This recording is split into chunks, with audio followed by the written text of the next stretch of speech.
Hello, this is Dr. Indam Borwa, surgical oncologist. Today we'll be speaking on the very important topic of tobacco and its relation to cancer. The purpose of celebrating this day as World No Tobacco Day is to create awareness amongst the masses regarding the ill effects of tobacco on the health of the individuals. It can give rise to cancer and many other ailments. So on this day, I would like to inform you that 40% of the world cancer load is formed by the patients, by the people who take tobacco, either in the form of smoke or non-smoking tobacco.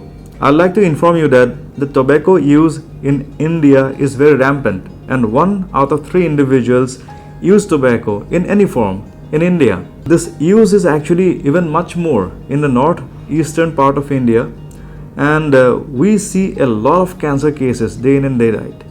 Through this video, I'd like to answer some of the questions which are asked very frequently to me.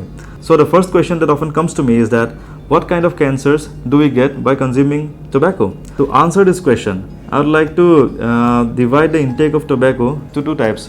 One is the taking of tobacco via smoke, and secondly, taking of tobacco with the mouth. So those forms of tobacco which is taken with smoke includes bidi, cigarette and cigar, and those taking by those kind of tobacco which is taken by mouth includes sada, gutka, pan, and taking of tobacco leaves with the petal nut.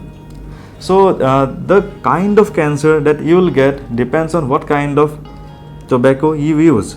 If you use the tobacco via smoke, then you'll most likely get cancer of the larynx and the lungs. If you take tobacco with the mouth, you'll most likely get cancer of the mouth, the esophagus, the stomach, and there are some cancers actually which you might get irrespective of the route of administration of tobacco.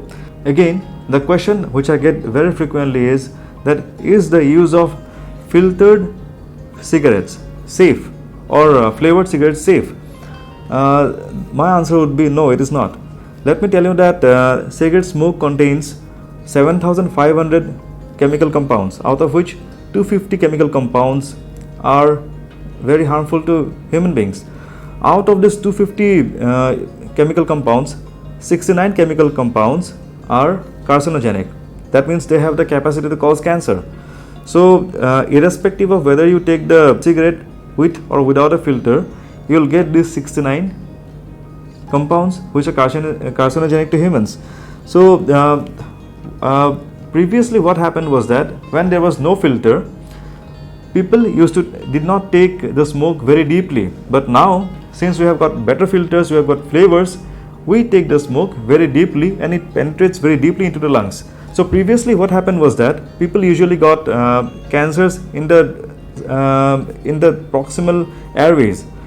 Now what we're getting is that we're getting some cancers in the peripheral regions of the lungs. Another question that I get very frequently is that is electronic cigarettes safe, or is vaping safe for the matter? See, we already know that we have got 69 carcinogenic chemical compounds in cigarette, and as against if we compare it with the electronic cigarette, we get some volatile and some semi-volatile compounds like formaldehyde, which has some carcinogenic properties, and we also have nicotine, which have been shown to be carcinogenic also, not definitely carcinogenic, but has some potential of causing cancer. So at this point of time, it's very difficult to say that vaping or taking of electronic cigarettes is completely safe as of now, but the preliminary data suggests so. So if you have a choice between the conventional cigarette and electronic cigarette, definitely you should go for the electronic cigarette. A lot of people are trying to quit smoking but are unable to do so. That is because quitting smoking or leaving tobacco, quitting tobacco in any form is very, very hard. So what makes it so hard to quit smoking or quitting any other form of tobacco? That is because whenever the blood levels of nicotine fall below a certain threshold, your brain sends a signal that you should take more nicotine. That is why you feel the urge to take it over and over again once the nicotine level falls. So if you are thinking of quitting tobacco in any form, you should go and see a psychiatrist or a de-addiction center, you should seek professional help. There is no harm in seeking professional help for quitting tobacco. It's always beneficial for you.